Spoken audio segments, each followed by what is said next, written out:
So normally this would be the most straightforward section of the game for us. With the team that we have, we could like coast all the way through this without any difficulty. We're set up for water types. Unfortunately, as we've learned this entire playthrough, that's just not how this is going to work. Though I do like Electabuzz just splashing in the coast here. Normally you wouldn't think he'd be such a big fan of this, but since he's been our surf Pokemon this whole time, he's used to the water. He's good with it. He doesn't care.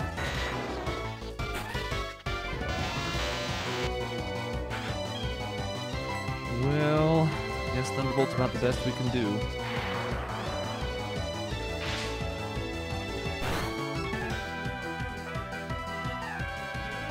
I always liked how generally pleasant Dragonite just seems. And he can look angry and fierce sometimes, but most of the time he's just standing around, smiling, having a great time.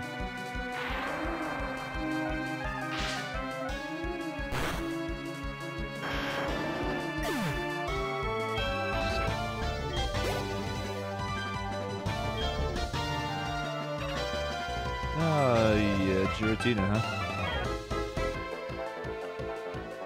Well, there's a couple options we can go with here. I guess we'll go to Rayquaza. I've been kind of letting Rayquaza fall behind because A, it's really easy to level with it because it's a Rayquaza, but B, I also wanted to lead the party for a bit because that one time we had him out in front and he was just dwarfing buildings. It was amusing to me.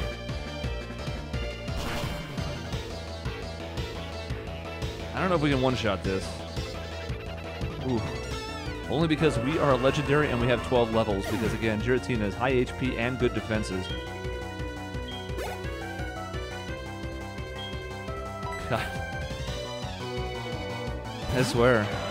Look at all these dragon legendaries we've seen in this playthrough. Who would have seen that coming? I mean, I expected to see some out and about. Again, everything's all shuffled and randomized, but we have seen a disproportionate amount of legendaries. I know that for sure.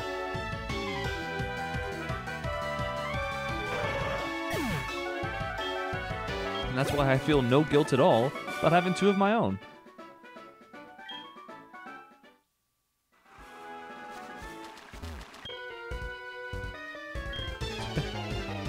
I do like to imagine that we just got caught on this hook as we walked over, and now we're like dangling and crying. There's a fish hook jutting out of our cheek.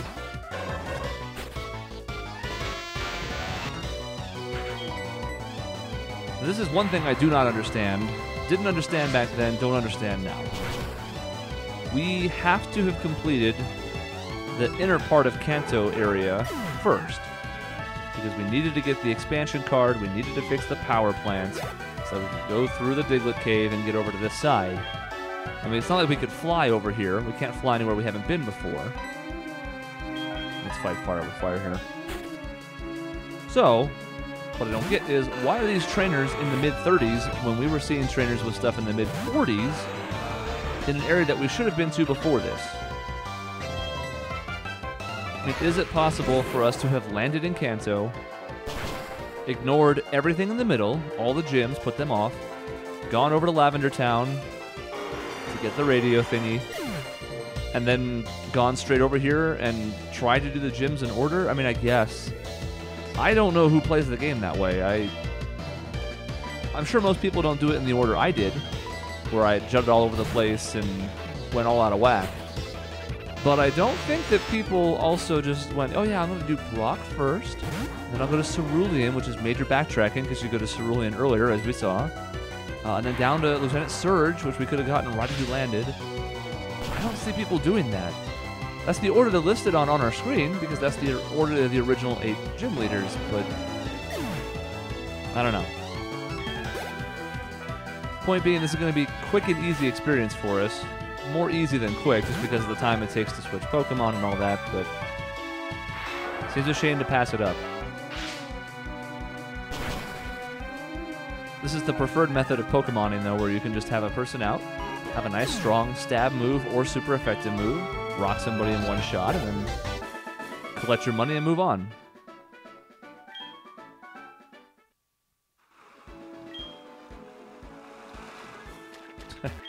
Yeah, fish stories. Great.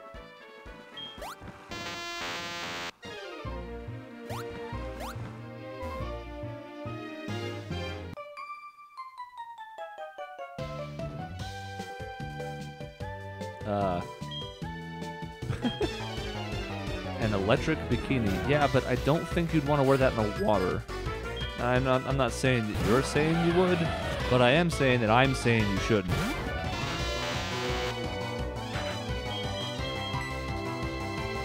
And obviously, like an electric blanket, it could provide its own warmth if it was electric, but you're still only covering, what, 15% of your body? That's just not going to work out, man.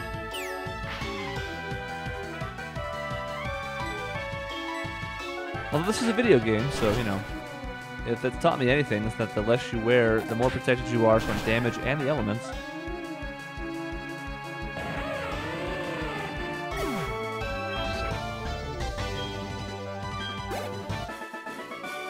Why wear a full plate of armor when you can wear a bikini of armor? Whoa.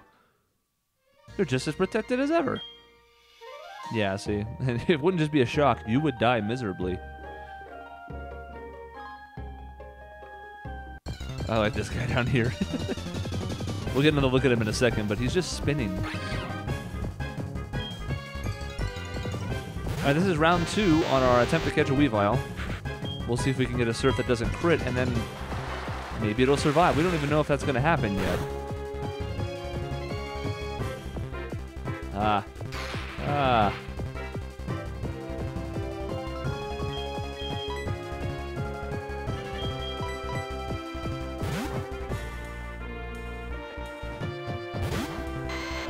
You know, I'm not up on what the catch rate is for a Weavile.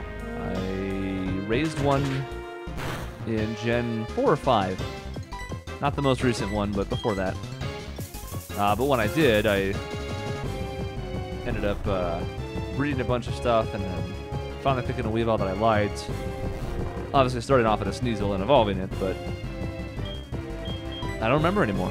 I might not even have ever caught one, to be honest. I might not have just gotten one or traded for one and then breeded it to get what I wanted out of it. Still, we can't be set up a whole lot more perfectly than this. There we go. That also means we've seen 2 encounters on this route. We have caught the Weavile we wanted to, and so we can start max repelling and really save some time here. It lives in snowy regions or swims in the ocean. Whatever works, really. Look at this guy. There's not even that much of a current, he's just freaking out.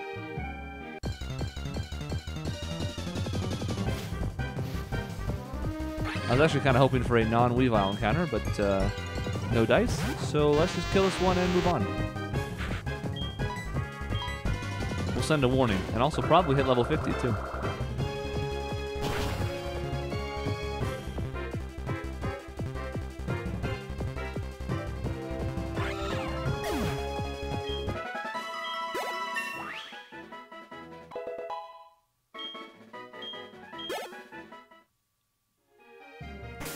And its level 50 Electabuzz has a defense in the low 70s. That's good eating.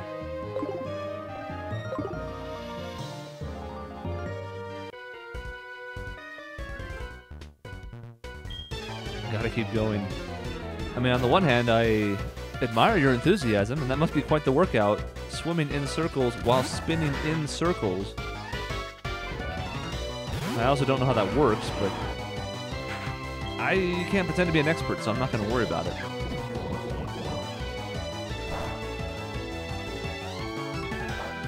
It is really sad to see Poison Sting come out in a battle from things that are in the 40s. That is, it's not a good look.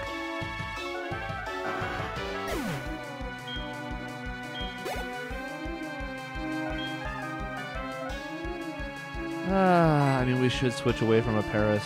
I'm really tempted to let it rock, but we have a built-in easy matchup for somebody else who's still 48, so why not?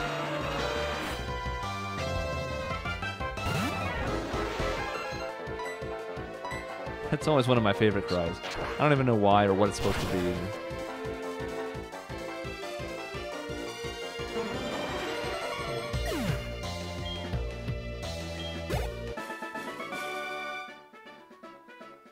It's actually interesting how, as the series has gone on, they've kept the original cries, which I like. But they start sounding more and more out of place as they start to get more and more fancy cries for the newest gen of Pokemon.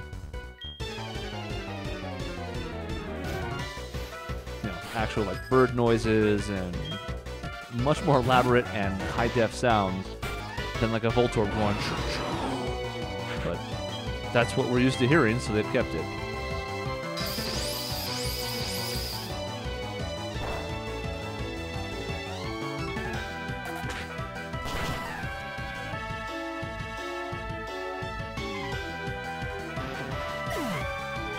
Too easy.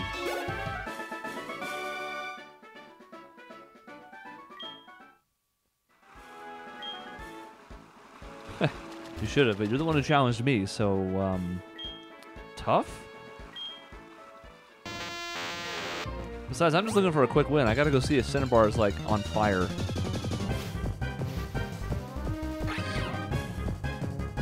So what I think is happening here is Weavile has been substituted for Tentacool or Cruel, whatever's on this route. That's my guess. I don't remember for sure if that's what's here, but, as a result, we're probably not going to find anything else. And so we're just going to have to turn on that match repel.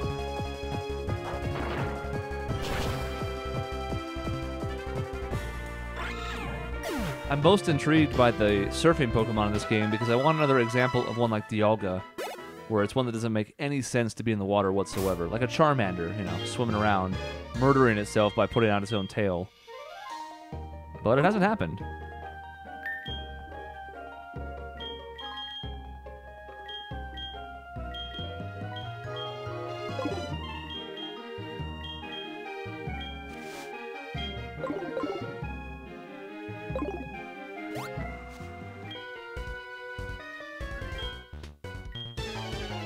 Man, these fishermen on this route are asking some deep stuff. This is not what I was expecting, but then again, that's why some people enjoy fishing, is this time to just kind of sit and reflect. This is almost too easy of a kill to pass up. Gastrodon's water ground, so a Petal Dance is going to completely murder death kill it. But it does have regen, so that's nice.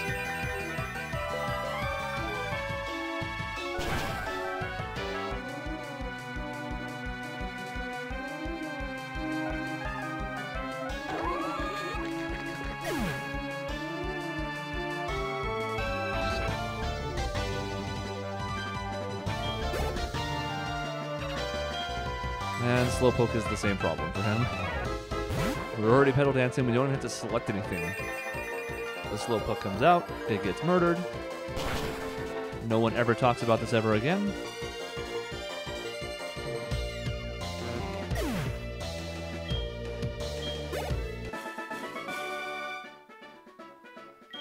He's still thinking. Well, I don't know who just called us because, we were trying to have a conversation with this gentleman and it cut it off. Well, that's okay.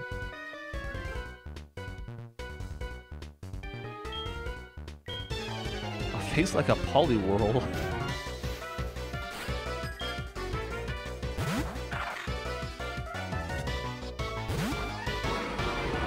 Unfortunately, he's not going to have a Poliwhirl for reference unless we get insanely lucky. But, you know Poliwhirl. That's not a compliment.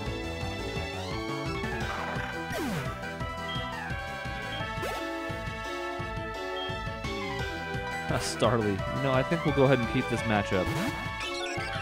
I don't know what a Starly is going to do to our Hyperior, even with a randomized moveset, so I think it's just going to die in one Rock Blast. Yeah. I like to imagine our Hyperior just continues to throw rocks even after it's dead, though. Like, it gets its full 2 to 5 no matter how many it takes to actually kill.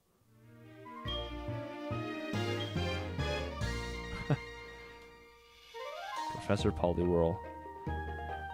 Alright, so we make it down here, and here's Cinnabar Island. It's got some rock climb stuff. Listen to the music.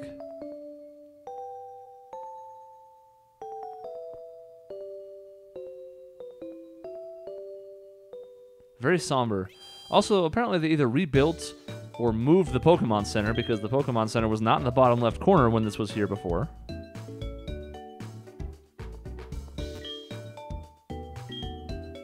It's been a year, but everybody evacuated in time, which is cool. We still don't know what happened to Blaine. One assumes he's making quiz jokes in heaven or something, but wearing stupid disguises. Getting killed by Pikachus with his Rhydon. You know, the usual. We don't have Rock Climb, unfortunately. So we had no choice but to walk. But look who's here.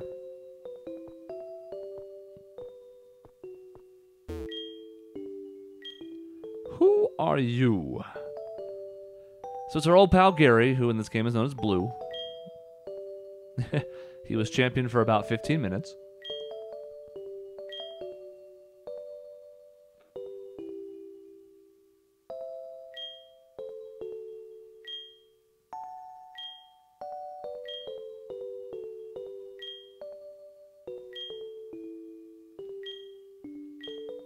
Six. You're not ready to battle me. So, unfortunately, Gary's not having any of our nonsense. Even though we did find him, we still have to do Viridian last because we got to go figure out what happened to Blaine. And then after we do that, you know, kick his ass a little bit.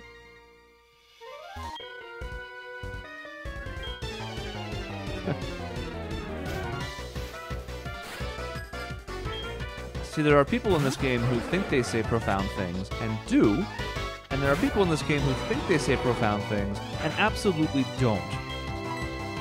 This is one of those times. He thinks he's being all smart, you know, like, oh, I wonder if you can do this, but it's clearly impossible. They're not even really joined by water. They're landlocked.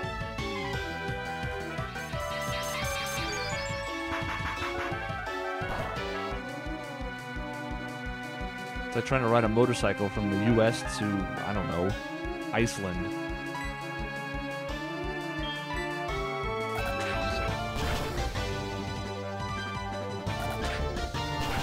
Wow, it took more than one hit. I'm surprised.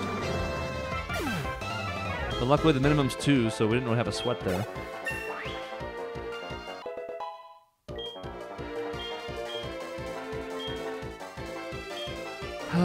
Magnitude is an interesting one. I'm actually going to take that over Bone Rush, I think. That's tough. The damage for Magnitude is all over the place. It's based on whatever level you get. That level is somewhat random, but based on percentages. I think the most common is like 6. And it's anywhere from 4 to 10. And 10 ends up being more powerful than Earthquake. It's 150 base power. 9's 100, which is the same as Earthquake, but between the two of those, you get them like 10%, so it's really not that worth it. The other interesting thing is that apparently this hits everybody, so it's actually not that good for team battles if we have somebody else in who's weak to ground. And that's kind of a problem for our team. Electabuzz, Dialga, Parasnizy with Rayquaza, but I guess we'll let Bone Rush rock. It's close, though, and you could go whatever you wanted to. I mean, 30 PP is nice, especially if you're going through the game, but you know what? We're almost done going through the game, so at this point, we'll just keep Bone Rush.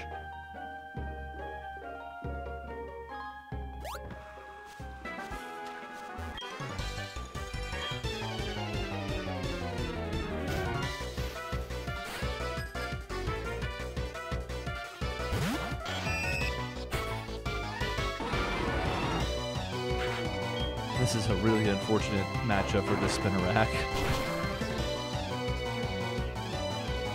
I know that's its regular size eyes, but I like to imagine it's just freaking out right now. Like it pops out of its ball and it sees a Rhyperior and it's just like, what? What have you done to me?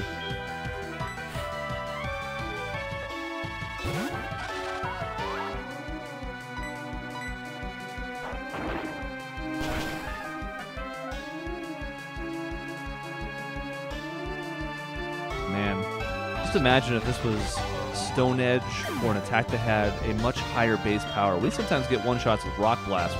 If only one's hitting, that's only 25 base power. Yes, stab, and yes, massive attack, but still.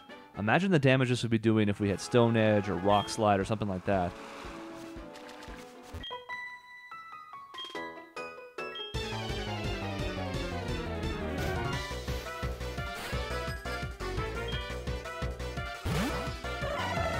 It's also a nice advantage that we can kind of pick and choose our spots.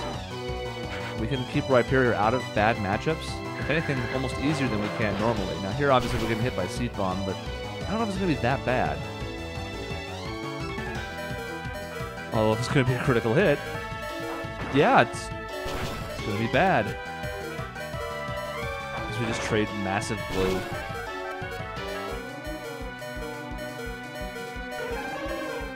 We can still be surprised by moves sometimes. There are going to be some Pokemon that should not have water and grass moves that are going to catch us off guard. Like Electabuzz, for example. But if we can get somebody who only has physical attacks, ooh, it's going to be bad.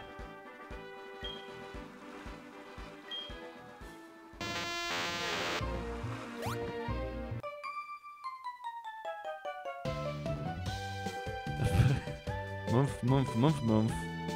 Mumph, mumph.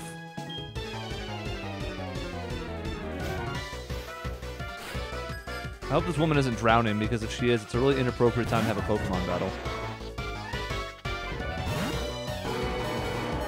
Alright, well, seeing as our Rhyperior got its ass kicked, we can't afford to have him fight against a grass type, even if the grass type somehow doesn't have any grass moves. Play the percentages.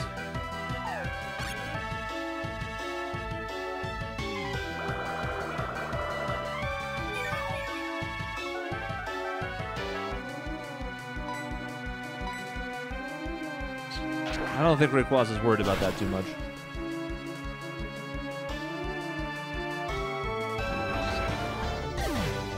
It's kind of the problem with grass types as a whole. Too many gimmicks, not enough solid stuff overall. Them and Ghost are the two that come to mind the most when I think of move pools that are just gross and require too much setup to work properly. And ugh.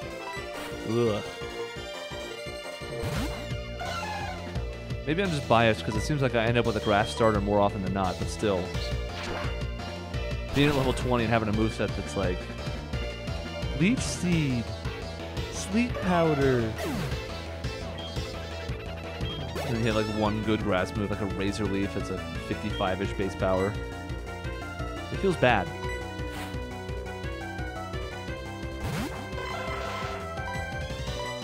Being a ghost and having Lick, Spite,